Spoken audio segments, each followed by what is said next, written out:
तो आमीन का मतलब होता है कि जो भी प्रार्थना, जो भी डेक्लरेशन आपके लिए की गई है, आप उसमें सहमत हैं कि प्रभु ऐसा ही मेरे जीवन के लिए, मेरे परिवार के लिए।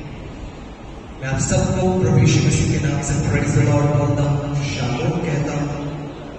और आज की सभा में मैं आपका स्वागत करता हूँ कि थोड़ा सा समय फिर से अपने प्रभु यीशु मसीह के साथ व्यतीत करेंगे। और मेरे प्रिय, वो समय जब मैं कल कहा था, फिर कह रहा हूँ, जो आप प्रभु के साथ व्यतीत करते हैं, आप जैसे आए हैं वैसे आप वापस नहीं जाएंगे।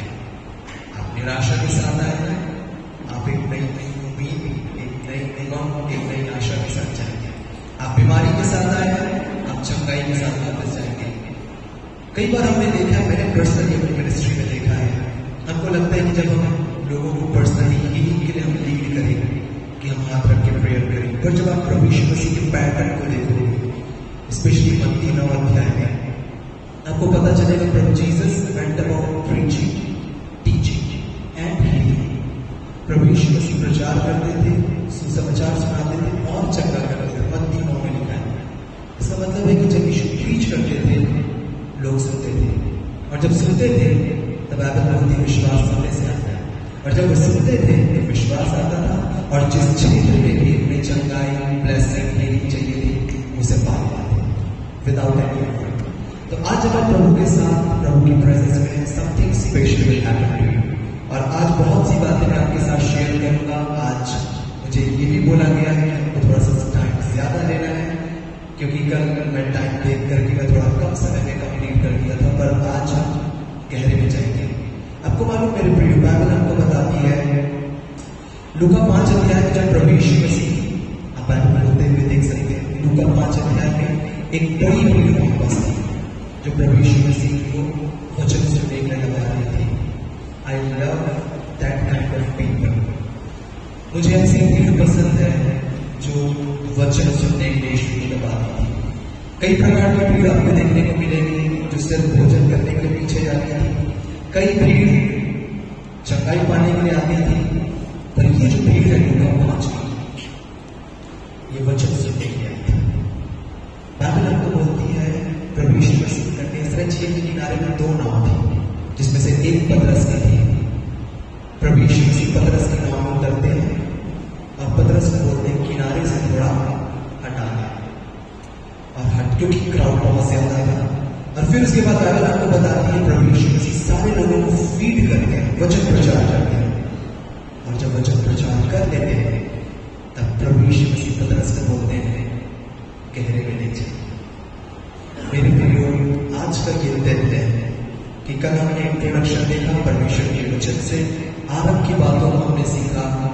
आज प्रभु यीशु मसीह आपको गहरे में लेकर के जाएंगे। आप सब तैयार हैं वचन के लिए?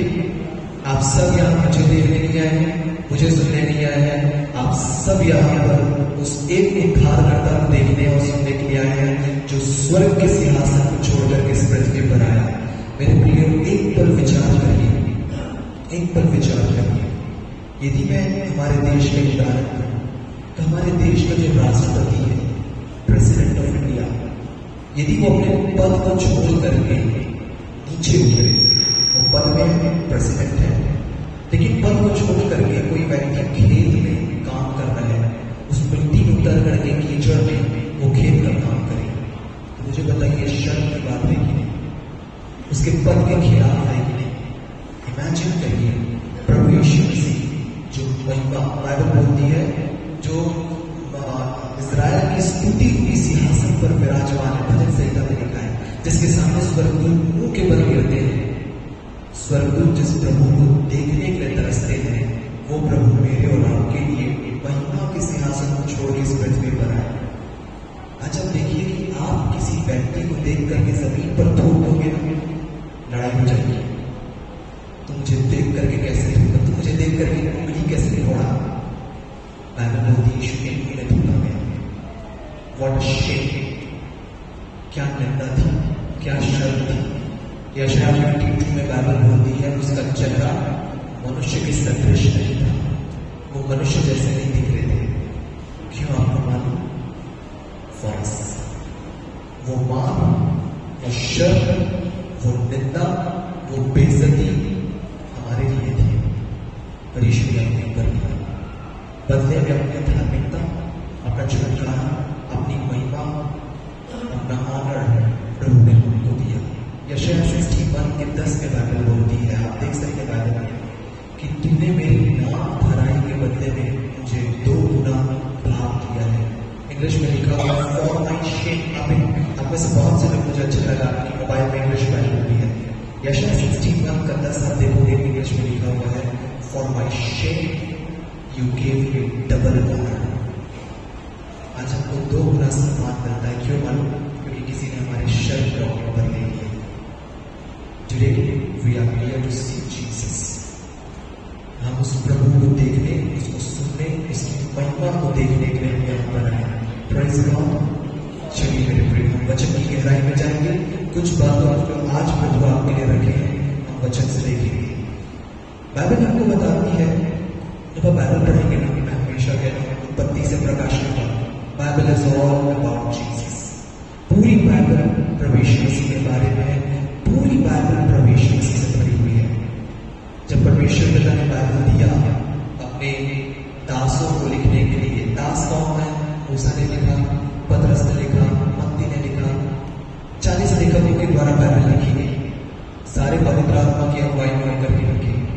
पर आपको मालूम, जब वो लिख रहे थे तो सारे लोगों के मन में प्रभु यीशु मसीह था, क्योंकि लिखने वाले पवित्र आत्मा थे। जैसे मैं पुराने नियम से आपको दिखाता हूँ बाइबल कैसे यीशु के बारे में है। लय व्यवस्था 3 अध्याय जब आप खोलेंगे, लय व्यवस्था 3 अध्याय, हम पूरे डिटेल में नहीं जाएंगे, मैं सिर्फ आपको दिखाना चाहता हूँ कि कैसे पूरी बाइबल प्रभु यीशु मसीह के बारे में है। लय व्यवस्था 3 अध्याय में आपको मिलेगा मील ऑफरिंग, जिसको हम बोलते हैं अन्न बलि। परमेश्वर ने 5 प्रकार के बलिदान दिए, पाप बलि, मेल बलि, बलि दोष बलि और अन्न बलि। अन्न बलि को छोड़ करके 4 ऑफरिंग में आपको मेंटने की आवश्यकता पड़ती थी पुराने समय में। ठीक है, आपको देख रहा 3 अध्याय में अन्न बलि में देखिए जो नियम परमेश्वर ने दिया। परमेश्वर ने कहा कि तुम फाइन फ्लावर लेना। फाइन फ्लावर मतलब एक जो आटा होगा, गूंदा हुआ आटा, वो फाइन क्वालिटी का होना चाहिए, बहुत फाइन, बहुत प्योर होना चाहिए। और कैसा होना चाहिए? वहां बाइबल में लिखा है वो तेल से सना हुआ होना चाहिए। पहली चीज दिख रहा है आपको बाइबल में, तेल से सना हुआ होना चाहिए। जैसे आप पानी डाल करके आटा गूंथते हैं तो उस समय में नियम था तेल से सना हुआ होना चाहिए और तेल से चुपड़ा हुआ होना चाहिए। देखा आपको बाइबल में ना? ध्यान दीजिए कि कैसे ये जो मील ऑफरिंग है, ये अन्न बलि, दिस इज अवर जीसस। अब सबको मालूम है कि तेल it's the Apple of Holi spirit. तेल पवित्र आत्मा का एक टाइप है, एक प्रकार है। प्रभु यीशु मसीह भी पवित्र आत्मा के द्वारा साने गए, गूंदे गए और पवित्र आत्मा के द्वारा चुपड़े गए। एनॉइंटेड कैसे? बाइबल बताती है सबसे पहले मरियम के गर्भ में, मरियम पवित्र आत्मा के द्वारा गर्भ में, राइट? Praise the Lord. तो मरियम के गर्भ में वो गूंदे गए पवित्र आत्मा के द्वारा, उस ऑयल के द्वारा, उस एनॉइंटेड ऑयल के द्वारा। और तेल से चुपड़ा हुआ होना चाहिए।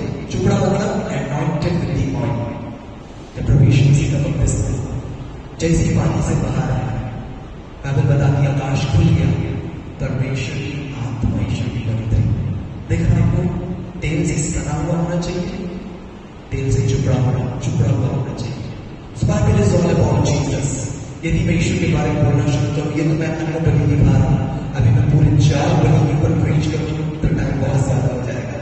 मैंने सिर्फ आपको ये दिखाया कि Bible is all about Jesus. आप देखिएगा मेरे प्रिय, बाइबल में यीशु की मैजेस्टी, उसकी महिमा, उसकी ग्लोरी, स्पेशली यूहन्ना 18 अध्याय, बाइबल बताती है कि प्रभु यीशु मसीह जब गेत्सेमनी बाग में प्रार्थना कर रहे थे, सैनिक को पकड़ने के लिए, जो सैनिकों को पकड़ने के लिए आया होती वो तलवार, ढाल और युद्ध का ड्रेस लेकर के आया। प्रभु यीशु मसीह ने बोला, मैं रोज तुम्हारे साथ रहता था, तुम्हारे आराधनालय में मैं प्रचार करता था, तुम मुझसे युद्ध लड़ने वाले ड्रेस में पकड़ने के लिए आए। आपको मालूम, वो चेले यीशु के साथ थे, वो सैनिक आकर के यीशु से ही पूछते थे। वहां पे आया, पूरा क्राउड आया, यीशु मसीह प्रार्थना कर रहे थे। आप बाइबल में देखेंगे, अब यीशु की महिमा देखिए। स्वयं आगे आते हैं और आकर के पूछते हैं, तुम किसे ढूंढते हो? तुम किसे ढूंढते हो? यीशु मसीह से पूछ रहे हैं, तुम किसे ढूंढते हो? यीशु की नम्रता और दीनता। वो सैनिक तलवार ढाल भाला लिए हुए होते हैं, हम यीशु को ढूंढते हैं जो नासरी कहलाता है। यीशु ने बोला, मैं आई एम। आपको मालूम मेरे प्रियो, मैं ये परमेश्वर का नाम है। जल्दी हुई झाड़ी में परमेश्वर ने के साथ बोला, I am so the name of God. और बाइबल में लिखा हुआ है, बाइबल खोले तो आप देख सकते हैं, जैसे यीशु ने बोला मैं, वो सैनिक जो तलवार ढाल लिए हुए थे वो पीछे हो गए, पीछे होकर के जमीन में गिर गए। Majesty of Jesus. एक पल में यीशु की नम्रता दीनता, एक पल में यीशु की ग्लोरी। देखिए बाइबल में आपको देखने को मिलेगा नम्रता दीनता। यीशु स्वयं पूछ रहे, तुम किसको ढूंढ रहे हो? बोले हम यीशु को ढूंढ रहे हैं। यीशु ने सिर्फ अपना नाम बताया। सोचिए यदि 12 पटक स्वर्गदूत को बुलाता तो क्या होगा? जब नाम में इतनी महिमा है तो सामर्थ में कितनी महिमा होगी।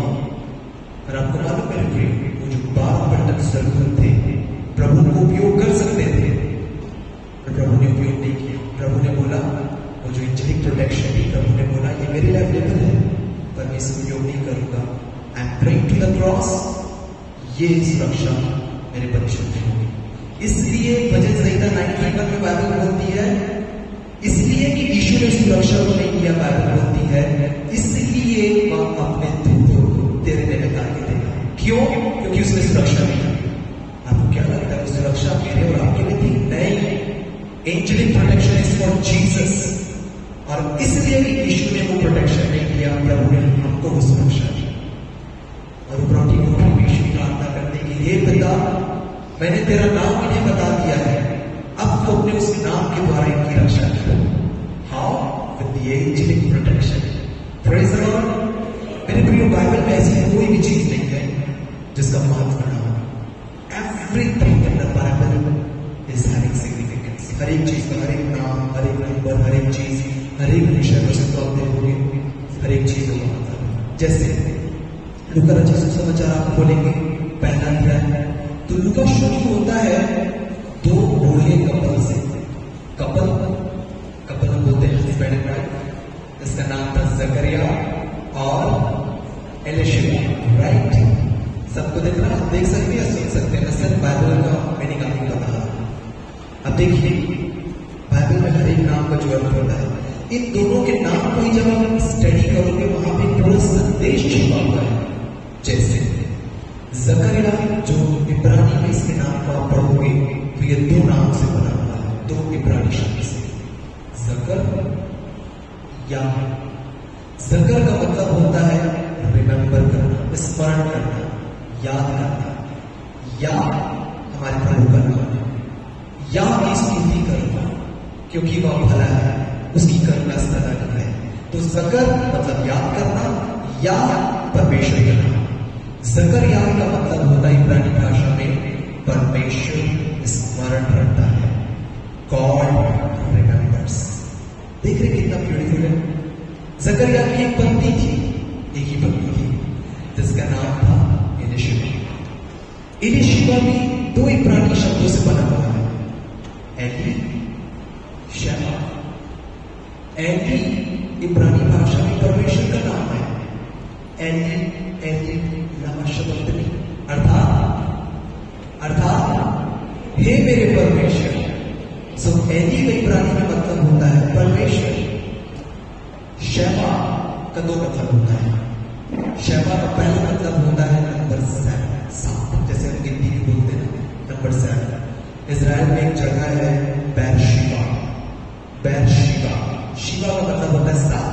बैरशिबा में 7 महीने, तो वहां से आया शैमा।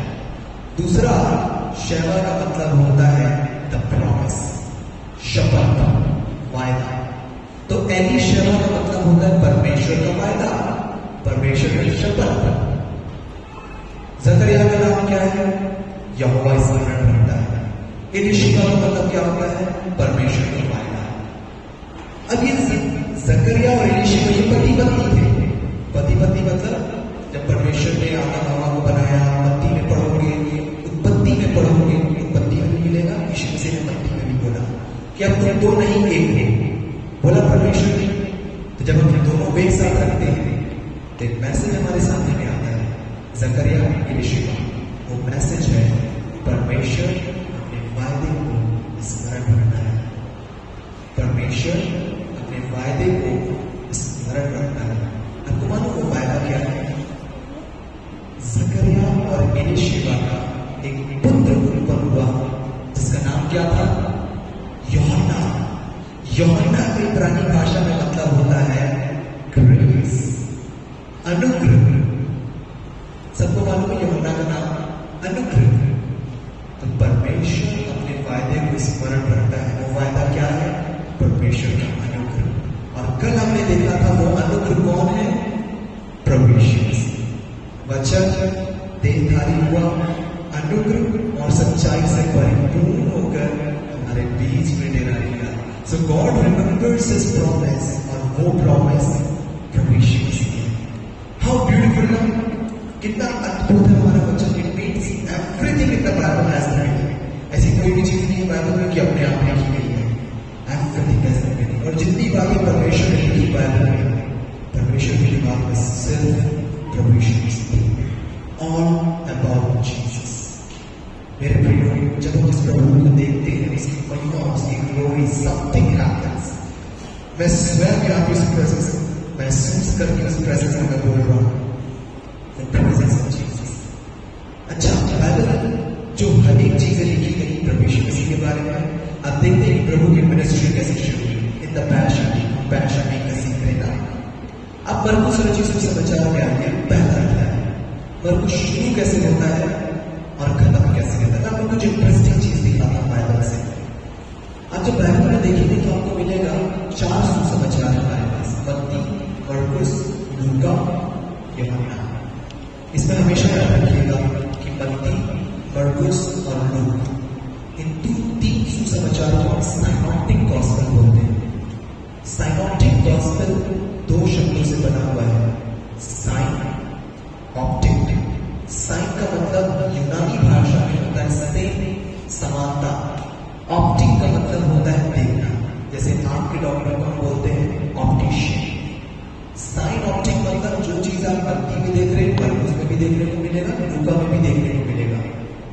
पर यूहन्ना रचित सुसमाचार में 95% इंफॉर्मेशन अलग है, जो आपको सुसमाचार में, मत्ती, मरकुस, लूका में पढ़ने को मिलेगा। जैसे प्रभु यीशु मसीह की उपरौठी कोठरी की प्रार्थना और शिक्षा, उपरौठी कोठरी में जो प्रभु यीशु मसीह समय व्यतीत किए, उसमें 5 अध्याय लिखा हुआ है। सुन सकते हैं 5 अध्याय। यूहन्ना 13 से आप देखेंगे प्रभु यीशु मसीह अपने चेलों के साथ थे। यीशु मसीह ने यह जान करके पिता ने सब कुछ मेरे नाम में कर दिया है, मैं पिता के पास से आया, पिता के पास जाता हूं, अपने ऊपरी कपड़े उतारे, एक बोझा मारने और अपने चेलों के पैर धोने लगे। और ये तब खत्म हुआ जब यीशु ने वहां आज की प्रार्थना की, यूहन्ना 17 में 13, 14, 15, 16, 17, 5 अध्याय। इट मीन्स उस प्रॉटी को भी समझ पा रहे मेरे प्रिय। एक जगह में जब इतना फोकस डाला गया, तो जब चारों गॉस्पेल को हम देखते हैं सुसमाचार को, इसमें मरकुस जो है, मरकुस जिसमें सिर्फ 16 अध्याय है, ये एग्जैक्ट क्रोनोलॉजिकल ऑर्डर में लिखा गया है। क्रोनोलॉजिकल ऑर्डर का मतलब होता है घटनाक्रम में। प्रभु यीशु मसीह इसके बाद यहाँ गए, इसको चंगा किए, वहां गए। आप इसे स्टडी करेंगे, आपको मिलेगा मरकुस एग्जैक्ट घटनाक्रम में। बाकी सब आप देखेंगे जैसे लूक जो था वो डॉक्टर था, फिजिशियन था। तो जो बातें लूका को थियोफिलस के द्वारा जानने को मिली, उसके अनुसार उस इंफॉर्मेशन को पा करके लूक ने उसको लिखा। तो देखने के लिए पाएंगे आप कि मरकुस शुरू कैसे होता है, खत्म कैसे होता है। बड़ा इंटरेस्टिंग चीज आपको दिखा रहा हूं बच्चन से। अब सब बाइबल खोलें, मरकुस शुरू होता है पहला अध्याय 32 वचन में। देखिए, सूर्य डूबते ही वे बहुत से बीमारों को प्रभु यीशु मसीह के पास आए। सबको दिख रहा, सूर्य डूबते ही, इट मीन्स दैट पहला अध्याय पढ़ने प्रभु यीशु मसीह का बैप्टिज्म ये सारा होता है। पर मिनिस्ट्री शुरू होती है कि जैसे सूर्य डूबा, सूर्य डूबते ही वे लोगों को, बीमारों को, जिसमें दुष्ट आत्माएं थी, प्रभु जुलाई कब शुरू हो रही है? सूरज डूबने के समय। अब आइए मेरे प्रियो, मरकुस 16 अध्याय दूसरा वचन, मरकुस खत्म कैसे हो रहा है देखिए। मरकुस खत्म कैसे हो रहा है? 16 अध्याय दूसरा वचन में बाइबल बोलती है, सूरज निकला था तब स्त्रियां कब्र पर। अब खोल लीजिए आराम से बाइबल। मैं चाहता हूं इस ब्यूटी को, इस वचन की सुंदरता को आप देखिए। 16 अध्याय दूसरे वचन में सबको दिख रहा, सूरज निकला ही था तब स्त्रियां कब्र पर आए। दिख रहा आप सबको? मतलब देखिए, मुझे आप फॉलो करिए। मरकुस पहला अध्याय शुरू कैसे हो रहा है? सूरज डूबने से। खत्म कैसे हो रहा है? सूरज निकलने से। आप मेरे प्रियो मुझे फॉलो करिए। सूर्य डूबने से सूर्य निकलने का जो समय होता है सबसे डार्केस्ट आवर होता है, सबसे अंधकार का समय होता है। अभी देखिए सूर्य डूबा 6 बजे। अब जब तक सूर्य नहीं निकलेगा चारों तरफ अंधेरा रहेगा। समझ रहे आप? चारों तरफ डार्कनेस है जब तक सूरज नहीं निकलेगा। इसका ये मतलब है कि पहले अध्याय से 16 अध्याय के बीच में जितने भी आश्चर्य हुए, जितने भी मिरेकल्स हुए, जितने भी चिन्ह और चमत्कार हुए, प्रभु यीशु मसीह हमारे डार्केस्ट आवर में परफॉर्म किए। वचन क्या है? जब आपके जीवन में नाइट सीजन होता है, डार्क मोमेंट होता है, जब आपको रास्ते समझ में नहीं आते कि हम किधर जाए, क्या करें, रिमेंबर दिस, प्रभु आपके साथ है। उस रात के समय में, इस अंधेरे समय में, आपके डार्केस्ट आवर में प्रभु आपकी सहायता करते हैं। आपका हाथ थाम करके आपकी अगुवाई करते हैं। ये प्रभु की मिनिस्ट्री, दिस इज बाइबल। इसलिए मैं बोला बाइबल से देखिए कि बाइबल क्या कहती है, कैसे उनकी सेवकाई शुरू हुई, कैसे उनकी सेवकाई खत्म हुई। Praise the Lord. This is how beautiful our Jesus is. मेरे प्रियो, जब आप अपने जीवन के रोजमर्रा के जीवन में जब आप आगे बढ़ते हैं, हमेशा एक चीज याद रखिएगा, वी ऑल आर बिलीवर्स। हम सब एक विश्वासी हैं। विश्वास से ही हमारा उद्धार हुआ है अनुग्रह के द्वारा। आप कभी भी अपने विश्वास से कंप्रोमाइज नहीं करिएगा। हम सबको यूहन्ना 3:16 मालूम है ना, यूहन्ना 3:16। पर कभी हमारा ध्यान यूहन्ना 3:17-18 नहीं जाता है। बड़ा इंटरेस्टिंग है। यूहन्ना 3:17 की बाइबल बोलती है कि जो परमेश्वर के पुत्र पर विश्वास कर चुका उसके ऊपर दंड की आज्ञा नहीं हो सकती। पर आपको मालूम दंड की आज्ञा किस पर होगी? 18 वचन बताता है कि जो प्रभु यीशु मसीह पर विश्वास नहीं करता है वो दोषी ठहर चुका है। दोषी ठहराया जाएगा नहीं, ठहर चुका। इट्स बाइबल, आप खोल के देखिए। ठहर चुका मीन्स यदि आप प्रभु पे ट्रस्ट नहीं रख रहे हो, यू आर ऑलरेडी गिल्टी। आप दोष सिद्ध हो चुके हो, आपका दोष आपके ऊपर बना हुआ है। पर जिस घड़ी आप अपना विश्वास यीशु पर रखते हो, आपके ऊपर दंड की आज्ञा नहीं हो सकती। आपको कोई भी व्यक्ति दोषी नहीं ठहरा सकता। मुझे बताइए कि जब आपको धर्मी ठहराने वाला, आपके पापों को क्षमा करने वाला स्वयं परमेश्वर है, तो आपको दोषी कौन ठहराएगा? इसलिए बाइबल बोलती है, अब जो मसीह यीशु में दंड की आज्ञा नहीं। क्यों? रोमियो 8 के दूसरे वचन में बाइबल बोलती है, क्योंकि जीवन की आत्मा की व्यवस्था ने, होली स्पिरिट, जीवन की आत्मा की व्यवस्था ने मुझे पाप और मृत्यु की व्यवस्था से स्वतंत्र कर दिया है। एक वचन आप देखेंगे तो आपको मिलेगा, रोमियो 6वां अध्याय उसके 14वें वचन में बाइबल बोलती है, इसलिए कि तुम अनुग्रह के अधीन हो, पाप की तुम पर प्रभुता नहीं हो सकती। या दूसरे शब्दों में कि पाप की आप पर प्रभुता नहीं हो सकती, क्योंकि आप प्रभु यीशु मसीह के अनुग्रह में बने हुए हो। You are abiding in the grace of Jesus। आपका सिर्फ काम है बने हुए रहना प्रभु में। यीशु ने कहा, मैं डाल रहता हूं तुम डाल दिया, जो मुझ में बना रहता है मैं उसमें बना रहता हूं। बहुत फल फलता है। जस्ट abide, सिर्फ बने बने यीशु। मेरे प्रिय, एक चीज ध्यान दीजिएगा, मैंने इसे बहुत अधिकाई से देखा है। बाइबल बोलती है रोमियो 10:17 में, सो विश्वास सुनने से, सुनना मसीह के वचन से होता है। आप ग्रीक में देखो, इंग्लिश में देखो, हिंदी में देखो, तीनों में लिखा हुआ है मसीह वर्ड्स ऑफ जीसस। जब आप यीशु के वचन को सुनोगे तो आपके अंदर विश्वास आया। तो जिस प्रकार से विश्वास सुनने से आता है, मैं आपको बताना चाहता हूं, डर, भय, घबराहट सुनने से आता है। जब आपने सुना कि कोविड-19 से इतने लोगों की मृत्यु हो रही है, सुन करके टीवी में, मोबाइल में, सोशल मीडिया में आपके अंदर डर आया कि अगला मैं दस्तक करने लगा हो जाऊं। उसी प्रकार से मेरे प्रियो, जब आप परमेश्वर के प्रति गलत प्रचार को सुनते हैं कि परमेश्वर तुमको दंड देगा, परमेश्वर तुमसे क्रोधित है, तुम न विचारोगे, अपने जीवन को मूल्यांकन करो, ये करो, वो करो, आपके अंदर डर ही आएगा। जब आप सदोम और अमोरा के नीचे बैठे हो प्रचार में, आपके अंदर डर ही आएगा। इसलिए मैं बोलता हूं कि जब परमेश्वर कैसे आपको जानना है ना, रीड योर बाइबल। बाइबल में देखिए, बाइबल आपको बताएगी हमारे परमेश्वर कैसे हैं। जैसे हम तो नए नियम में अनुग्रह की नहीं बात चाहते, पुराने नियम में ही देखिए हमारे परमेश्वर का स्वभाव कैसा था। आपको मालूम, योना निन्वे क्यों जाना नहीं चाहता था? हम बहुत सा कारण देते हैं कि इस कारण से, उस कारण से, पर बाइबल आपको एक कारण बताती है योना क्यों निन्वे नहीं जाना चाहता था। क्योंकि योना परमेश्वर के स्वभाव को जानता था कि मेरा प्रभु कैसा है। प्रभु ने योना को क्या बोला? जा, निन्वे को दंड की आज्ञा सुना कि 40 दिन के बाद निन्वे उलट दिया जाएगा। यही था, योना जाकर के दंड की आज्ञा सुनाया कि 40 दिन के बाद निन्वे खत्म हो जाएगा। सारे लोग मन फिरा गए, प्रभु ने क्षमा कर दिया।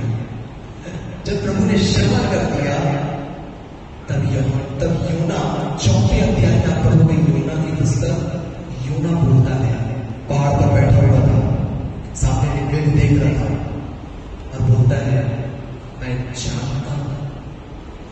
जानता हूं कि तू अनुग्रहकारी, दयालु, विलंब से कोप करने वाला प्रभु है, जो दुख देकर के प्रसन्न नहीं होता।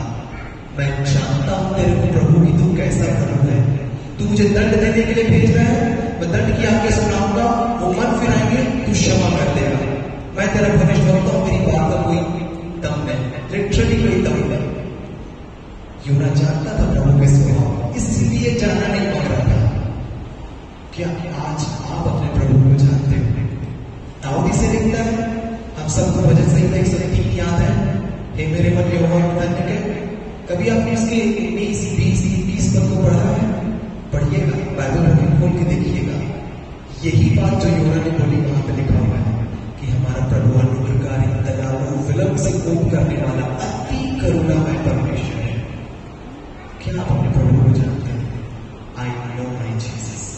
मैं जानता हूं मेरा प्रभु कैसा है और उसके अनुग्रह को, उसके प्रेम को आज आप सबके सामने बांटने के लिए आए हैं। तो मेरे प्रिय, अपने जीवन के वॉक में जो आप रोज चलते हैं, हमेशा याद रखिएगा, कभी भी नेवर अपने विश्वास से कंप्रोमाइज मत करिएगा, जो विश्वास आपने प्रभु पर रखा है। स्पेशली जो मेरे जवान भाई बहन है, जवान ही नहीं, हर एक बड़े लोग, जीवन में कुछ ऐसा सिचुएशन आता है जब आपको कंप्रोमाइज करने बोला जाता है, अपनी लाइफ से, अपने विश्वास से, अपने हर क्षेत्र में कभी भी कंप्रोमाइज मत करिएगा। और यदि आप कंप्रोमाइज नहीं करोगे, मतलब प्रभु के विश्वास में बने रहोगे, तो आपको मालूम है क्या होगा। चलिए बाइबल से ही देखते हैं।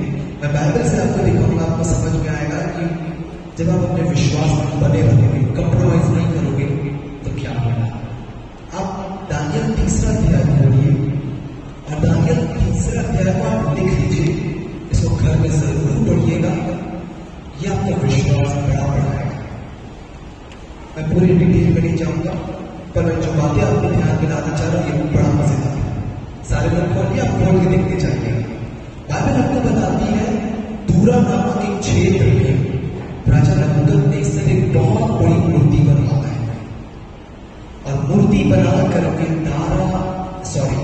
दूरा नामक मैदान में जो मूर्ति बनी हुई थी, नबूकदनेस्सर ने बोला कि जब भी तुम सारंगी, वीणा, ढोल, डफली, ये सारे इंस्ट्रूमेंट की आवाज को तुम सुनोगे, जो व्यक्ति जहां भी हो तो फर्क नहीं पड़ता, वो घुटने टेक करके उस मूर्ति को दंडवत करेगा। ये नियम, ये आदेश है। कौन बोला? राजा बोल रहा है आपको करना पड़ेगा, और जो नहीं करेगा उसकी सजा थी कि वो आग के भट्टे में डाला जाएगा। बाइबल हमको बताती है कि जब भी बीड़ा, सारंगी, टफनी, बस्ती सब लोग झुक जाते हैं, पर 3 जवान थे जब ने विश्वास से कंप्रोमाइज नहीं की, जो उस मूर्ति के सामने झुकना नहीं चाहिए। कौन कौन थे? Shadrach, Meshach, Abednego. ये 3 जवान कभी नहीं झुकते थे। आई बिलीव दानियल भी नहीं झुकता था, पर दानियल के स्टोरी वहां पे कवर नहीं है। तो कुछ लोगों ने देखा कि ये लोग नहीं झुकते, प्रणाम नहीं करते, पूजा नहीं करते, कि जाकर के राजा को बताया। राजा ने तीनों को बुलाया। राजा ने पूछा, हाँ ये सच है कि जब भी मूर्ति वीणा, टफनी, सारंगी बजती मूर्ति को प्रणाम नहीं करते? इनका स्टेटमेंट पढ़िए आप 25 पद से नीचे की ओर, बड़ा विश्वास बढ़ाने वाला है। ये लोग बोलते हैं कि ये राजा नबूकदनेस्सर, हम केवल अपने परमेश्वर की उपासना करते हैं और केवल अपने परमेश्वर को हम दंडवत करते हैं। मैं थोड़ा पैराफ्रेज कर रहा हूँ। पैराफ्रेज का मतलब मैं कुछ ऐड करके आपको समझाने की उससे बोल रहा हूँ। बाइबल में एग्जैक्ट वही वर्ड्स लिखे हुए हैं, आप देखने के लिए। तो नबूकदनेस्सर ने बोला, यदि ऐसा है, यदि तुम दंडवत नहीं करोगे तो तुम उस आग के भट्टे में डाले जाओगे।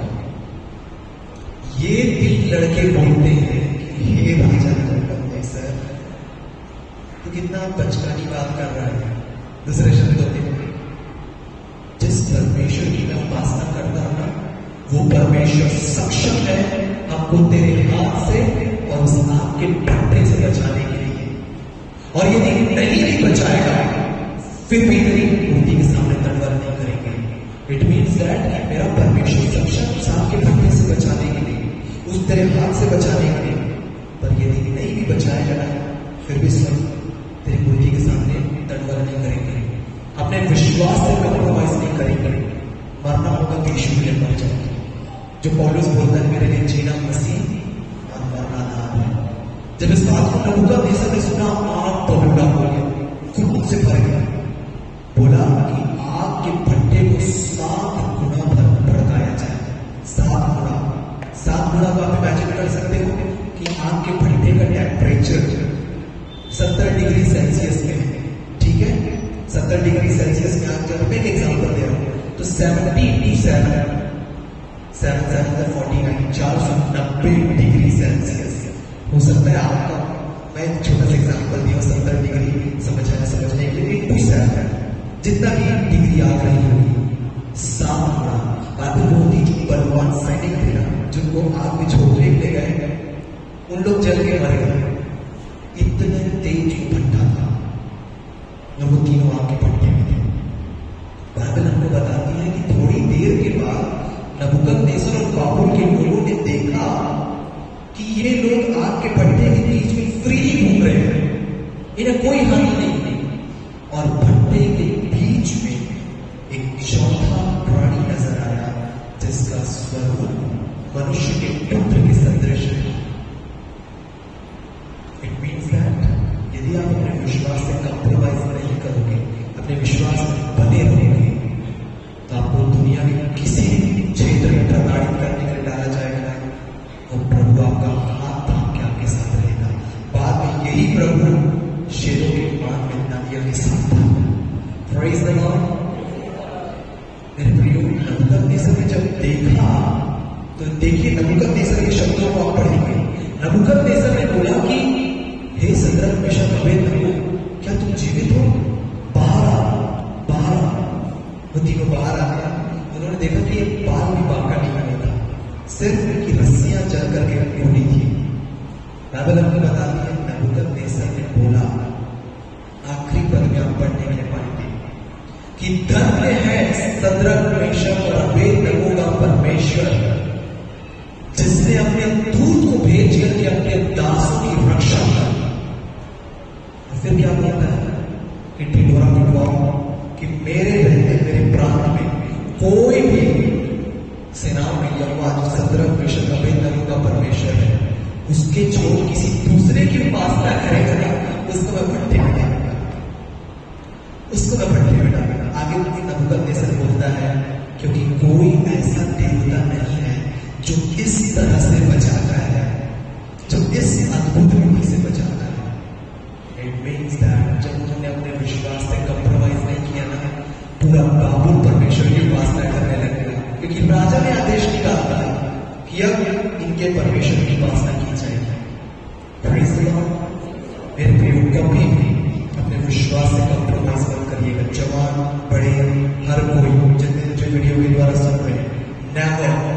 और जब ऐसा करोगे, प्रभु आपको एक उदाहरण बनाएंगे, आपके जीवन से प्रभु यीशु मसीह की महिमा होगी, बड़े लोग उद्धार प्राप्त करेंगे। अच्छा मेरे प्रियो, दानियल के जो 3 मित्र थे, शद्रक मेशक अबेदनगो, इनके नाम में भी एक संदेश छिपा हुआ है। हमको मालूम है ये 3 नाम नबूकदनेस्सर ने रखा था, इनका असली नाम कुछ और था। बाइबल बताती है तीनों जवानों का नाम था हनन्याह, मिशाएल, अजर्याह। याद आया आप सबको? हनन्याह, मिशाएल, अजर्याह। अब इन तीनों के नाम को आप पढ़ोगे तो दानियल 3 अध्याय आपको पूरा समझ में आ जाएगा, सिर्फ नाम मात्र को पढ़ने से। हनन्याह का मतलब होता है हनन या हनन मतलब अनुग्रह या द नेम ऑफ गॉड।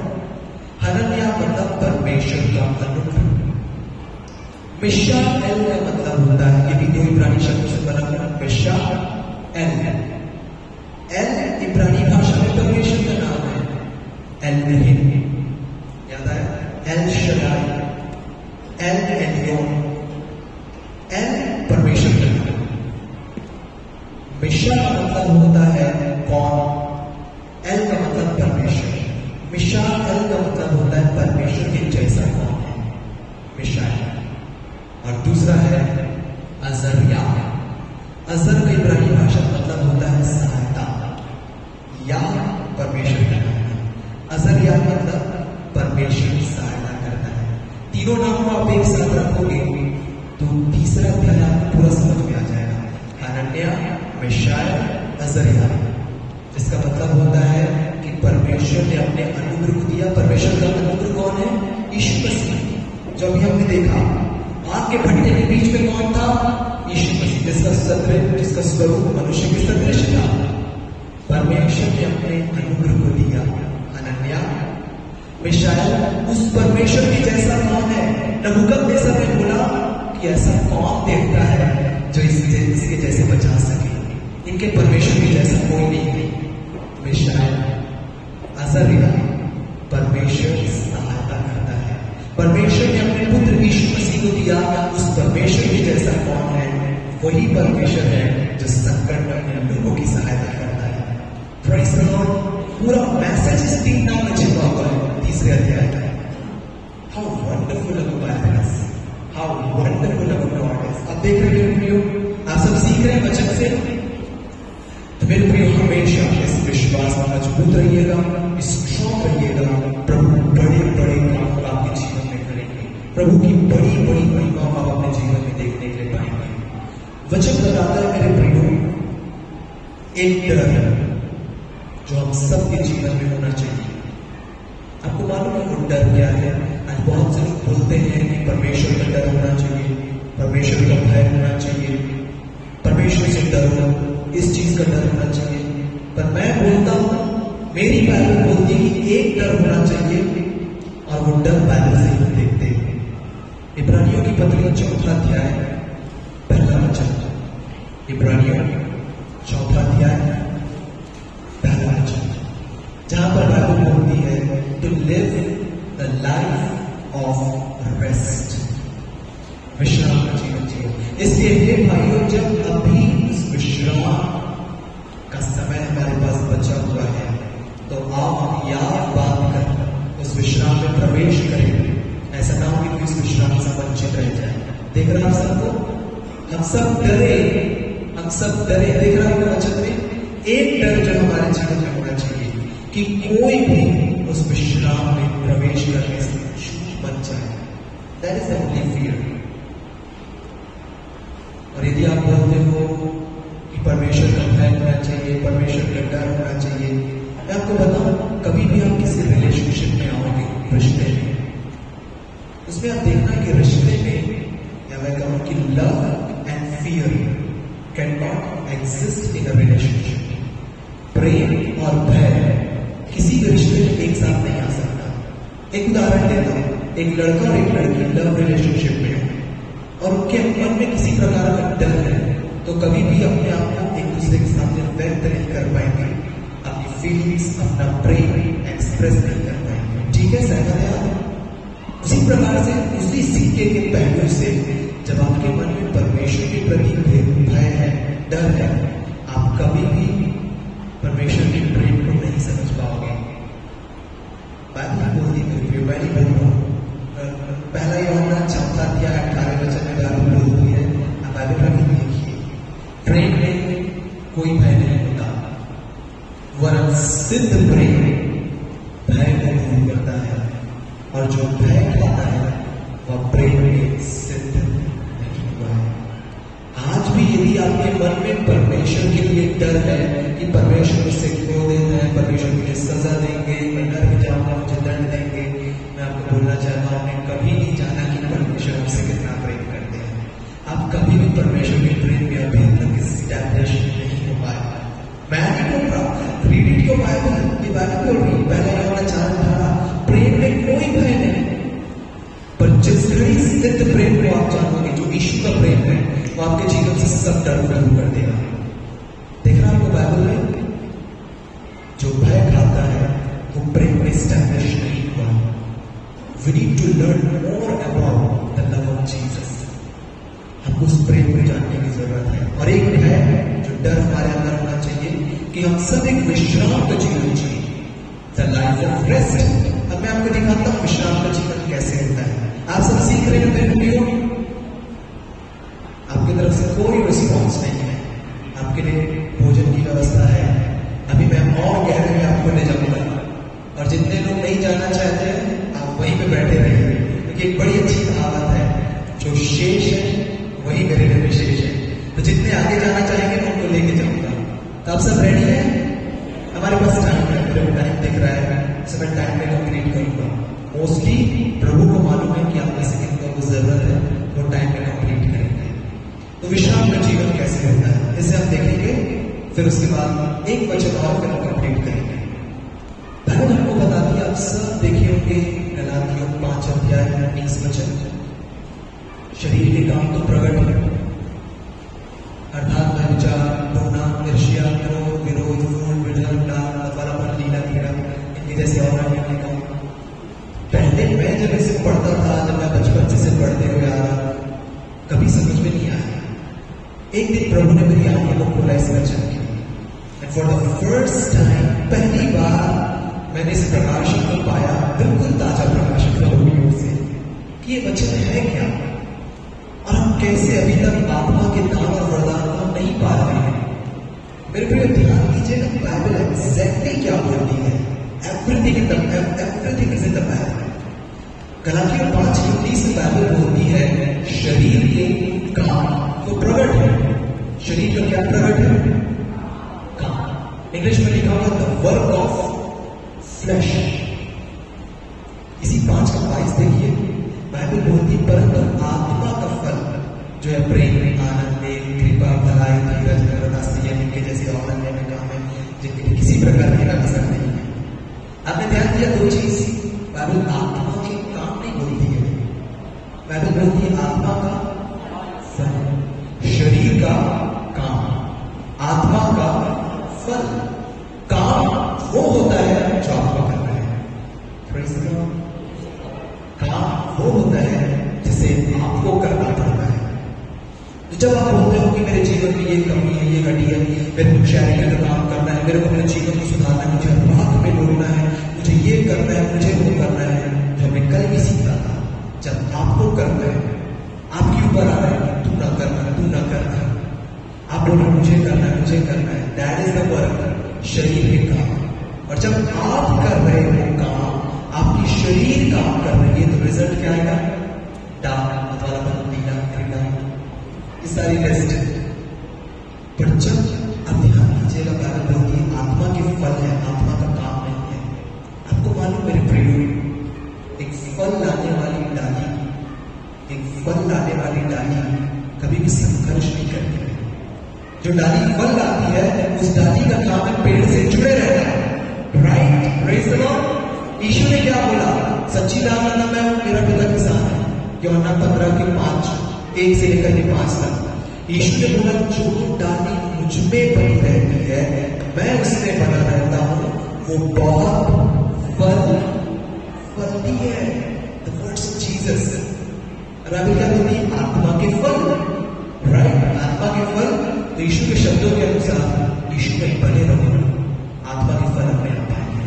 पर जिस घड़ी आप आत्मा से अलग होते बोलते मुझे करना है, अपने चाल चलन को सुधारना है, अपने जीवन को सुधारना है, इसलिए तो आपको रिजल्ट वही मिल रहा है, नीला कीड़ा, दाग वालापन, इनके जैसे और अन्य अभी तक हमने इसे नहीं समझा था मेरे प्रियो। पर जिस दिन पवित्र आत्मा ने मेरी आंखों को खोला है, वाह हाउ वंडरफुल इट इज। हम अभी तक दूसरे डायरेक्शन में जा रहे हैं।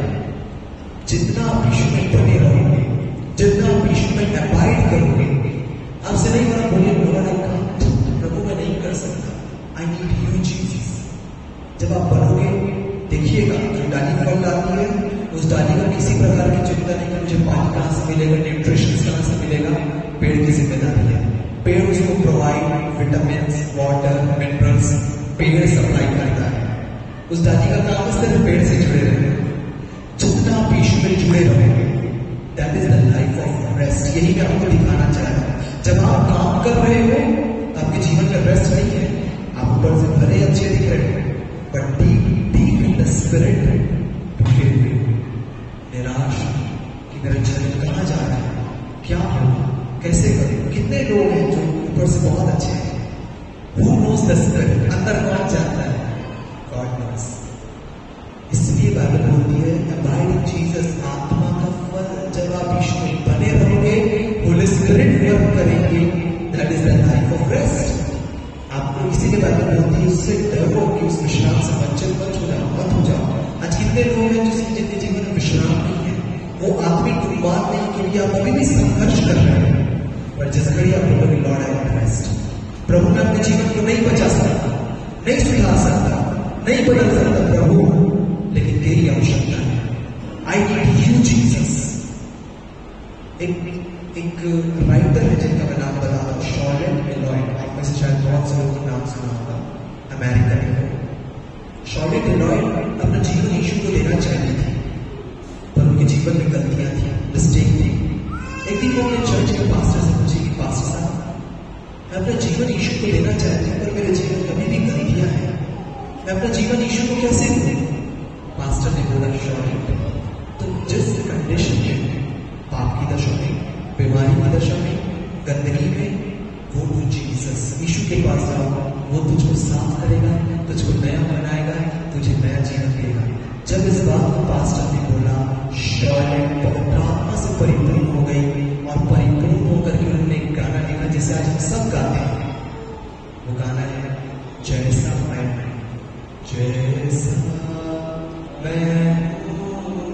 बिन योग्यता भर करके आशा। कोई योग्यता नहीं है प्रभु, गंदगी है, पाप है, बीमारी है, सब कुछ है, पर तेरे लहू का आसरा करके प्रभु तेरे पास आता और सुनकर तेरा नेमता जो इन्विटेशन है, मसीह मैं आता हूं। Come to Jesus as you are. आपको जीवन सुधारने की जरूरत नहीं, आप यीशु के पास आओ, अपने आप आपका जीवन सुधार देगा, अपने आप को आपको नया बनाएगा। मेरे प्रिय फाइनली जो मैं लास्ट आपके साथ शेयर कर रहा हूं, उसके बाद हम इस मीटिंग को क्लोज करेंगे। आज का जो पाठ हमने पढ़ा कि विश्राम का जीवन कैसा होता है, और जब आप विश्राम करोगे, यीशु में बने रहोगे, यीशु के साथ समय व्यतीत करोगे, प्रभु आपको वो वरदान, आत्मिक वरदान, वो आत्मिक आशीष और वो चीजें देंगे ना जो दुनिया के किसी के पास नहीं है। मैं बाइबल से दिखा रहा हूं जो आज हमने पाठ पढ़ा, लूका रचित सुसमाचार 10 अध्याय 38 से 42 में आप आ जाइए। सिर्फ 4 पद है जो 20 से कंप्लीट करेंगे। बाइबल बताती है कि प्रभु यीशु मसीह बैतनिय्याह में आते हैं। बैतनिय्याह में जहां पे मरियम, मार्था और लाजर का घर था, वहां पर आकर के प्रभु यीशु मसीह जब उनके घर में जाते हैं। आप हमेशा याद रखिएगा कि जैतून पहाड़ के पीछे में है बैतनिय्याह। तो जब भी बाइबल बोलती है यीशु मंदिर से निकला, जैतून पहाड़ पर गया, तो हमें बहुत से लोग सोचते हैं जैतून पहाड़ पर सोते थे। नहीं, जैतून पहाड़ का मतलब the house of Mary, Martha and Lazarus, उनके घर में यीशु रहा करते थे। बाइबल हमको बताती है यीशु मसीह मरियम और मार्था और लाजर के घर में गए। जैसे यीशु के घर में गए, बाइबल हमको बताती है मरियम यीशु के चरणों में बैठ करके उसका वचन सुनती थी। देख रहे आपको, जैसे आज आप सब कर रहे हैं, द लाइफ ऑफ रेस्ट, विश्राम का जीवन मरियम यीशु में बनी हुई है। पर मार्था क्या कर रही? बाइबल बोलती मार्था सेवा कर रही थी। ध्यान दीजिए मेरे प्रियो, उस समय का जूइश कल्चर जो था, जो आज भी है हमारी इंडिया में, कि आपके घर में यदि कोई मेहमान आएगा, हमारे इंडिया में पैर में नहीं लाया जाता, पर इसराइल में आज भी ये रूल्स फॉलो किया जाता है। कोई गेस्ट आता है, उस समय में धूल वाली सड़क होती थी, वो चलते रहते पैर में धूल हो जाता था, तो पैर मिलाया जाता था, तेल लगाया जाता था, कोई आता था उसे पानी दिया जाता था। ये आज हमारे यहाँ भी होता है, कोई गेस्ट आया उसे पानी दो, चाय दो, वेलकम करो। Martha exactly doing the right thing. अपने यहूदी कल्चर के अनुसार मार्था सही चीज कर रही है, राइट सेवन है। यीशु मसीह एक गेस्ट है के घर पे आए, सेवा कर रही है, प्रभु के लिए खाना बना रही है, प्रभु के लिए पैर धोने के लिए आई है। पर मरियम क्या कर रही है? वो बैठ करके यीशु के वचन को सुन रही है। ध्यान दीजिए मेरे प्रियो, दोनों बहनों के दो अलग अलग दृष्टिकोण हैं, दो अलग अलग नजरिए जो आज बहुत से लोगों का है। मार्था ने यीशु को, मार्था ने जो बड़ी बहन मार्था, उसने यीशु को एक मनुष्य के रूप में देखा जो यरूशलेम की सड़कों से चला आ रहा है, जो थका मांदा है, मुझे उसकी सेवा करने की आवश्यकता है। मार्था ने यीशु को मनुष्य के रूप में देखा, पर मरियम इसका नजरिया कुछ और था। मरियम ने यीशु को परमेश्वर के जैसा देखा। मरियम ने यीशु को देखा था कि is the son of God, ये परमेश्वर का पुत्र है जो मेरे घर पे आया है, मैं इससे क्या दे सकती हूँ? मुझे उससे देने की आवश्यकता है। I need to receive from him, मुझे उसकी अनुग्रह, उसकी सामर्थ्य, उसकी क्षमा, मुझे सब कुछ चाहिए। मार्था, मरियम बैठ करके वचन सुनती थी, मार्था घबरा रही थी। यही है शरीर के काम जो आपने देखा। मार्था क्या कर रही है? काम कर रही है। बाइबल बोलती है, हम सब देखेंगे, बाइबल में लिखा है मार्था सेवा करते करते घबरा गई। मार्था सेवा करते करते घबरा गई।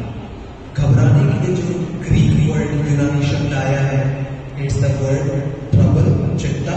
और ये सेम शब्द को प्रभु यीशु मसीह ने माउंट ऑफ बैटलफील्ड्स में, पहाड़ी देश में यीशु ने बोला था, इसलिए तुम चिंता करेंगे। यह क्यों कहते हो कि हम क्या खाएंगे, क्या पिएंगे, क्या पहनेंगे? क्योंकि अन्य जाति सब चीजों के पीछे जाते हैं, परंतु तुम्हारे स्वर्गीय पिता को मालूम है कि तुम्हें इन सारी चीजों की आवश्यकता है। इसलिए पहले परमेश्वर के राज्य और उसके धर्म की खोज करो, और ये सारी चीजें अपने आप मिल जाएंगी। आपको मालूम परमेश्वर के राज्य का मालिक कौन है? परमेश्वर के राज्य का मालिक कौन है? प्रभु यीशु मसीह। परमेश्वर की धार्मिकता कौन है? यीशु मसीह। तो यीशु मसीह बोल रहे पहले परमेश्वर का राज्य और उसके धर्म की खोज करो। दूसरे शब्दों में सर्च जीसस, यीशु को खोजो, ये सब कुछ तुम्हें अपने आप मिल जाएगा। सेम वर्ड यीशु ने बोला, मार्था मार्था बहुत चीजों के लिए घबराती है और चिंता करती है, you are troubled about many things.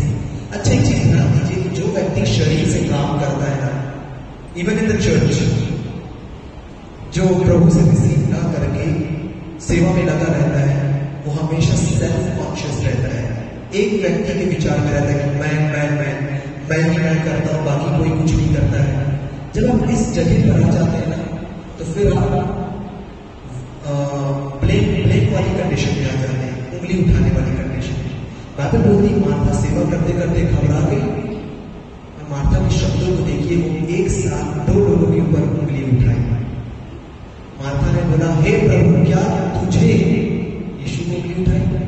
मेरी चिंता नहीं कि मेरी बहन ने मुझे सेवा करने के लिए अकेले छोड़ दिया है। वो ब्लेम करने लगे, उंगली पॉइंट आउट करने लगे। क्या तुझे मेरी चिंता नहीं? मतलब यीशु को भी बोल रही है, मरियम को भी बोल रही है, दोनों मुझे छोड़ दिए, मैं अकेले सेवा करते हो। पर ध्यान दीजिएगा, जब भी प्रभु किसी को 2 बार नाम लेकर के बाइबल में बुलाएगा, ये वे लोग हैं जो प्रभु की महिमा में जुड़े हैं। सैमुएल सैमुएल, शाऊल शाऊल, मार्था मार्था, तू बहुत बातों में अधिक चिंता करती है और घबराती है। परंतु मरियम ने उस उत्तम भाव को चुन लिया है। एक चीज और यीशु ने बोला, एक चीज आवश्यक है, एक चीज, और मरियम ने उस उत्तम भाव को चुन लिया है जो कोई उससे नहीं छीन सकता। आपको मालूम, सारे काम को छोड़ करके मरियम एक काम कर रही थी, वो यीशु में विश्राम कर रही थी, यीशु से रिसीव कर रही थी। अब ध्यान दीजिएगा मेरे प्रियो, अब जो मैं रेवलेशन आपके साथ दे रहा हूं ये बड़ा मजेदार है, फिर मैं बंद करूंगा। ये हमारा लास्ट पॉइंट है, इस प्रकाशन को लेकर एक जाएंगे। मरियम यीशु के चरणों में बैठ करके वचन सुनती थी, विश्राम का जीवन था, यीशु में बनी हुई थी, एक फल लाने वाली नारी थी। मार्था परेशान रहती थी, सेवा करती थी, काम करती थी, इसलिए चिंता में हमेशा, या चिंता में वो बनी हुई थी और चिंता उसे सताते रहती थी। देख पा रहे वचन से, ध्यान दीजिएगा मेरे प्रिय, जब आप प्रभु यीशु मसीह के साथ उसके चरणों में बैठ करके आप समय व्यतीत करते हो, जब आप प्रभु यीशु मसीह के प्रकाशन को पाते हो, जब आप प्रभु यीशु मसीह की प्रेजेंस को ऑनर करते हो, प्रभु यीशु मसीह वो बातें, वो प्रकाशन, वो आशीष आपके जीवन में प्रकट करेंगे जो दुनिया में कोई व्यक्ति नहीं जानता है। मैं बाइबल से आपको दिखा रहा हूं, मरियम के जीवन से देखते हैं। आपको मालूम मेरे प्रिय, यहाँ पे हमने देखा मरियम माता सेवा कर रहे थे, उसके बाद क्या हुआ, प्रभु यीशु मसीह के क्रूस में चढ़ाए जाने से पहले यूहन्ना रचित सुसमाचार 12 अध्याय, आप बाइबल रखिए, उसे खोल के देखिए, बड़ा मजा आएगा। यूहन्ना 12 में बाइबल आपको बताती है कि प्रभु यीशु मसीह अपने क्रूस में चढ़ाए जाने से पहले, क्योंकि 13 अध्याय में यीशु मसीह प्रभु को चले जाते हैं, अंतिम बातें सिखाते हुए उनका क्रूसिफिकेशन होता है, क्रूस में चढ़ाए जाते हैं।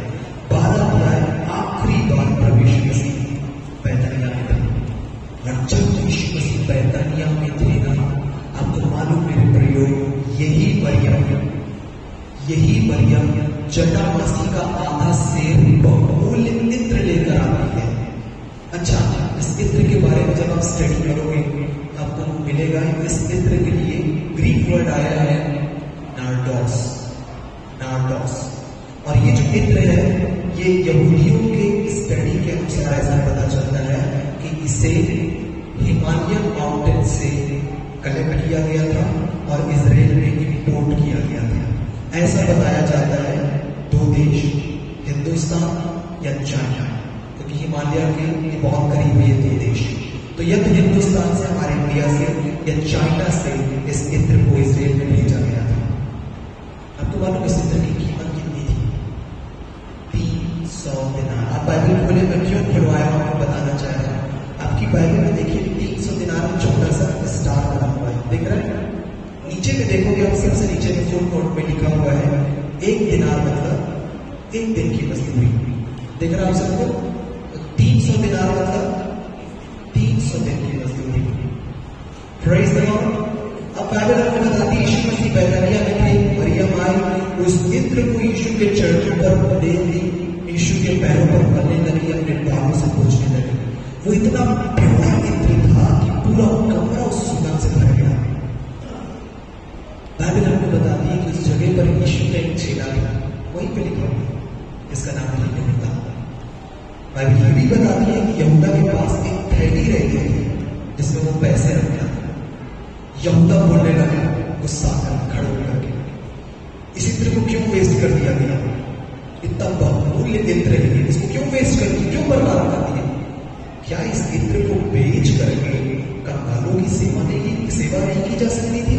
कंगालों को उस पैसे को बांटा नहीं जा सकता था? तब यीशु मसीह ने बोला कि उस स्त्री को अलग छोड़ दो, कोई उसे परेशान नहीं करेगा। क्यों? क्योंकि उसने मेरे गाड़ी जाने से पहले के लिए उसने मुझे तैयार किया है।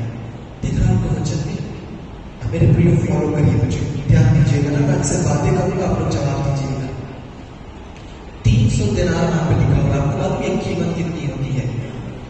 1 साल में जो हम एक साथ मनाते हैं या ऑब्जर्व करते हैं, एक साल में कितना दिन होता है?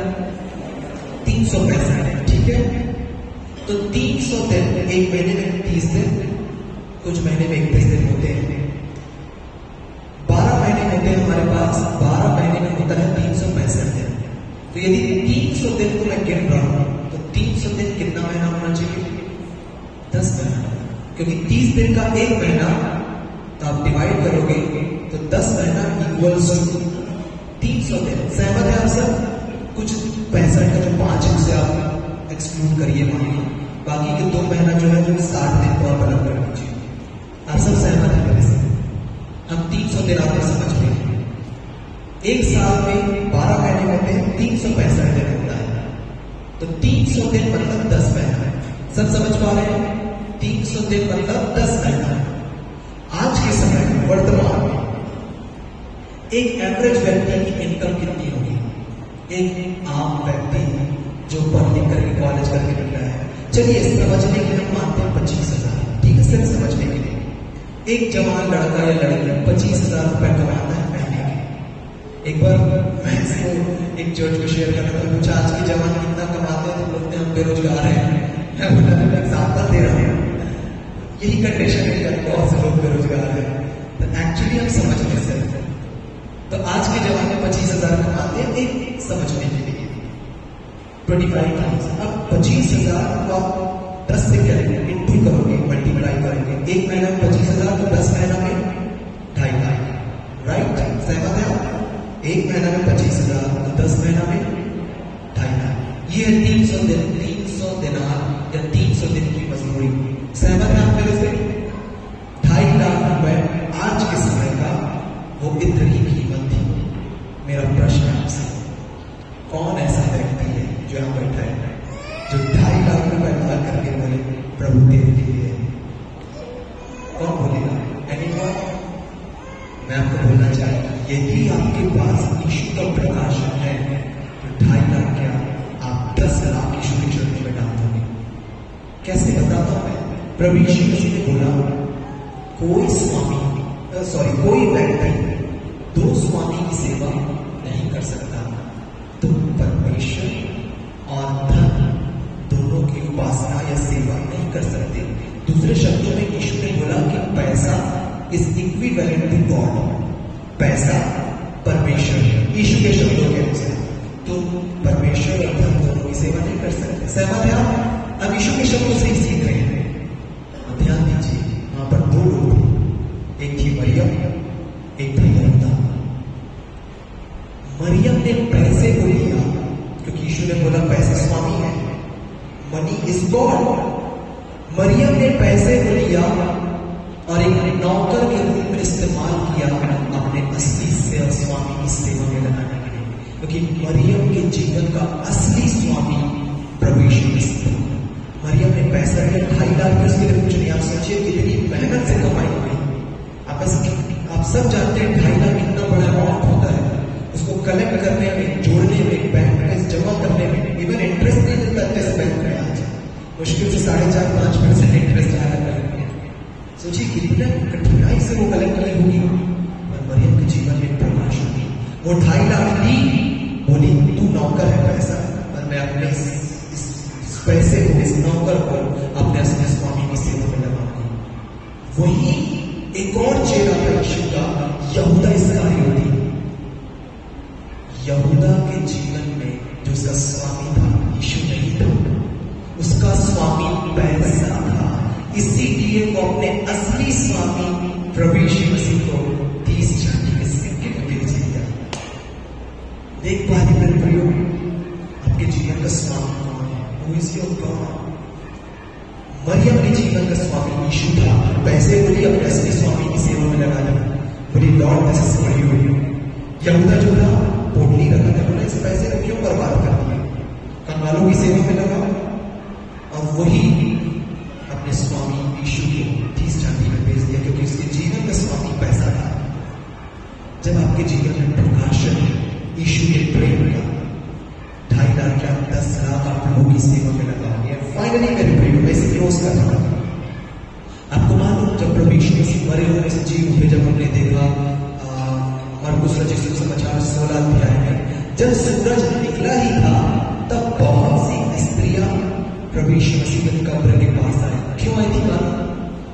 यीशु की बॉडी में गंधरस, एलवा और सुगंध द्रव्य लगाने के लिए आई थी ना स्त्रियां। और आपको मालूम किसी स्त्री को सौभाग्य नहीं मिला यीशु को गंधरस, एलवा और सुगंध द्रव्य लगाने का, क्योंकि यीशु मरे होने से जीव चुके थे। केवल एक महिला ने यह सौभाग्य को प्राप्त किया। आपको मालूम है वो कौन थी? मरियम। यीशु ने बोला इसने मेरे गाड़ी जाने से पहले मुझे तैयार किया। और भी स्त्रियां थी जो सेवा करना चाहती थी, जिनके अंदर डेडिकेशन था, जिनके अंदर बुलाहट थी, कॉलिंग थी, यीशु के लिए जीना चाहती थी। पर आपको मालूम प्रकाशन नहीं था, नॉलेज नहीं था कि हमको कहां जाना है, कब किस जगह पर किस काम को करना है। पर मरियम के पास क्यों था? क्योंकि जब भी यीशु आते थे ना वो बैठ करके यीशु से सुनती थी। और जब जो समय वो यीशु के साथ व्यतीत करती थी उस डाली में बनी हुई थी, मरियम के पास वो प्रकाशन था, वो जानकारी थी, वो बात थी जो दुनिया के किसी के पास नहीं थी, किसी के पास, केवल मरियम। और यीशु ने बोला कि उस स्त्री को परेशान ना करो, और जिस कहीं भी, जिस दुनिया के जिस क्षेत्र में भी मेरे सुसमाचार का प्रचार किया जाएगा, इस स्त्री के कार्यों का वर्णन किया जाएगा। मैं क्या कर रहा हूं? मरियम के कार्यों का वर्णन कर रहा हूं जो यीशु मसीह ने बोला था। मेरे प्रियो, जब आप यीशु में बने रहोगे, यीशु मसीह वो बातों को, वो भेद को, वो प्रकाश आपके जीवन में ले लेंगे, प्रकट करेंगे जो दुनिया का कोई नहीं जानता। आप सही जगह पे, सही समय पर, सही काम को करोगे और एक बड़े रिजल्ट को आप देखने के पाओगे। यदि मरियम, आज देखिए यहूदा को कोई याद नहीं करता, क्योंकि यहूदा के जीवन में स्वामी पैसा था। आज मरियम को सब याद करते हैं, क्योंकि मरियम के जीवन में स्वामी यीशु था। अपने जीवन में प्रथम स्थान प्रभु यीशु मसीह दीजिए, यीशु मसीह में बने रहिए, यीशु में अबाइड करिए। वो आप आज सब फल लाने वाली डाली है। फल इसलिए नहीं ला पा रहे क्योंकि आप अभी भी यीशु में बने रहे हैं। कहीं ना कहीं से सेवा वाला बात आ जाता है, काम करना है, मुझे सेवा करना है, मुझे करना है। और ये मार्था को देखिए, जिसने सेवा किया आज उसको याद नहीं आ रहा, मार्था का जिक्र भी नहीं है। पर जो यीशु में बनी रही आज बस उससे समाचार प्रचार करना है। माय टाइम इज अप, मेरा समय यहाँ पे पूरा हुआ। और मैं विश्वास करता हूँ मेरे प्रियो कि आज के वचन के द्वारा आप सचमुच में ब्लेस हुए हैं। और आज की शाम मेरे प्रियो, आप अपने जीवन का स्वामी, अपने जीवन का प्रथम स्थान आप प्रभु यीशु मसीह को देना चाहते हैं। मैं आप सबको प्रार्थना में मैं लीड करना चाहूंगा। मेरे प्रियो, वचन कहता है कि प्रभु यीशु मसीह पर विश्वास कर तो तू और तेरा घराना उद्धार पाए। आज दो प्रकार के क्रिश्चियंस हैं, दो प्रकार के ईसाई हैं। एक होते हैं प्रोफेसिंग, जो मुंह से बोलते हैं मैं ईसाई हूं, पर जीवन में, व्यक्तित्व में कोई भी वसीयत नहीं दिखती। एक होते हैं पोजेसिंग, पोजेस करना, जो सचमुच में यीशु को पहन रहे हैं, यीशु को ओढ़ लिए। मुझे नहीं पता आप में से कितने यहाँ पर किस कंडीशन में आए हैं, कैसे आए हैं, पर मुझे ये पता है कि यीशु की प्रेजेंस है और यीशु आप सबको अपने पास बुलाना चाहते हैं। बाइबल बोलती है यीशु पर विश्वास कर तू और तेरा घराना उद्धार पाएगा। हो सकता है आपने अभी तक यीशु को सिर्फ मुंह से ग्रहण किया है, पर अपना जीवन यीशु को नहीं दिया है। और आज आप बोलिए अर्पित, मैं इस अद्भुत प्रभु को जान लिया हूँ। आज की शाम में यीशु को अपने जीवन में लेकर के जाना चाहता हूँ। एक एश्योरेंस, एक भरोसा आपके हाथ में होना चाहिए कि आज मेरी सांस रुके या आज रात को यीशु लेने के लिए आए, मैं उस प्रभु की गोद में जा रहा हूँ। जो एश्योरेंस पौलुस के पास था। पौलुस बोलता है मैं दो चीजों के बीच में अधर लटका हूं। जी तो चाहता है कूच करके वहां चले जाऊं उसकी प्रेजेंस में, जो कहीं बेहतर है, पर शरीर में रहना हमारे लिए अच्छा है कि जब तक शरीर में सुसमाचार का प्रचार कर पाऊंगा। वो उस मिठास को जानता था, उसको पता था कि जिस दिन मेरा मैं शरीर को छोड़ दूंगा ना, उसकी उपस्थिति में जाऊंगा। इसलिए उसने जब गर्दन काटी हुई बहुत खुश था, क्योंकि जानता था कि मैं ईश्वर की प्रेजेंस में जा रहा हूं। यदि आपके पास का भरोसा नहीं है कि आज यीशु आ रहे हैं, मैं ईश्वर के साथ जाऊंगा कि नहीं, तो मैं इसमें आपकी अगुवाई करूंगा कि आप मेरे पीछे प्रार्थना करें, यीशु को अपने जीवन में अपना प्रभु और अपना उद्धारकर्ता के रूप में ग्रहण करें। क्योंकि रोमियो 9 में बाइबल बोलती है धार्मिकता के लिए मन से विश्वास किया जाता है और उद्धार के लिए मुंह से अंगीकार किया जाता है। It's a free invitation. जैसे शादी होती है तो आपके घर में न्योता आता है, जैसे शादी का रिसेप्शन रहता है तो शादी के घर वाले नहीं आते कि दादा चलिए शादी में, नहीं नहीं, वो कार्ड दे दिए, चॉइस आपका है, आपको जाना है कि नहीं। आज आमंत्रण पत्र आप सबके हाथ में है, जो इन्विटेशन कार्ड है आप सबके हाथ में है। मेमने के विवाह का भोज होने वाला है परमेश्वर के राज्य में, निर्णय आपको लेना है, आप जाओगे कि नहीं जाओगे। प्रभु किसी को फोर्स नहीं करेंगे कि चलिए, इट्स योर डिसीजन। आप ये मत देखिए वो प्रेयर कर रहा है तो मैं करूंगा, me and my Jesus, a personal relationship. और यदि प्रभु की कॉलिंग है आपके अंदर, आप मेरे पीछे प्रेयर कर सकते हैं। साथ ही जितने वीडियो के द्वारा मुझे सुन रहे हैं, मेरे पीछे आप प्रेयर कर सकते हैं। प्यारे पिता परमेश्वर, मैं प्रभु यीशु मसीह के नाम से धन्यवाद देता हूं कि आप मुझसे प्रेम करते हैं, और आपने मुझसे ऐसा प्रेम किया कि आपने मेरे लिए अपने प्यारे बेटे प्रभु यीशु मसीह को ना छोड़ा। मैं धन्यवाद देता हूं प्यारे पिता कि प्रभु यीशु मसीह मेरे सारे पापों के लिए मारे गए और मेरे धर्मी ठहरने के लिए मृतकों के बंधन में से छीनते हैं। आज की शाम मैं प्रभु यीशु मसीह को अपने जीवन में ग्रहण करता हूं और प्रभु यीशु मसीह पर संपूर्ण मन से भरोसा करता हूं, विश्वास करता हूं कि यीशु मसीह परमेश्वर के पुत्र हैं, और अपने मुंह से अंगीकार करता हूं कि यीशु मसीह मेरे जीवन के प्रभु और उद्धार करता है आज से युगानुयुग के लिए। प्यारे पिता, मेरी प्रार्थना है कि मुझे अपनी पवित्र आत्मा से भर दीजिए कि आज से आगे मैं सदा आपकी आत्मा के चलाए जाए, क्योंकि आज से आगे मैं आपका प्यारा बेटा और आपकी प्यारी बेटी। धन्यवाद प्यारे पिता, प्रार्थना प्रभु यीशु मसीह के नाम से मांगते हैं, आमीन। Praise the Lord. यदि आपने प्रेयर की है, अब आप मसीह यीशु में नई सृष्टि है, सारी पुरानी बातें बीत चुकी, आपका जीवन नया हो चुका है, आप सबका परमेश्वर के परिवार में स्वागत है। फिर से मिलेंगे, फिर से प्रभु के साथ संगत करेंगे। आप सब प्रेज़ द लॉर्ड।